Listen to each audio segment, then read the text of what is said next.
Hi guys, welcome to the channel. In today's video I'm going to show you how you can validate digital signature in PDF. So before getting into this video, must subscribe to our YouTube channel and click on the bell icon. So the first step you simply need to do is to open any PDF file. So I'm going to open this with PDF. Okay, so once you open, you simply need to click on edit and click on preferences in the bottom.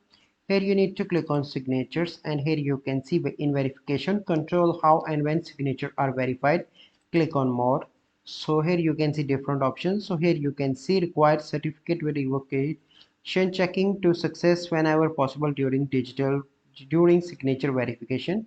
You simply need to turn this off and click on OK again, and after that your issue will be resolved. So this is the process by which you can validate digital signature in PDF. I hope you find this video helpful. If you find this video helpful, must like this video, subscribe to our YouTube channel for future videos. We'll see you in the next video. Thank you. Have a good day.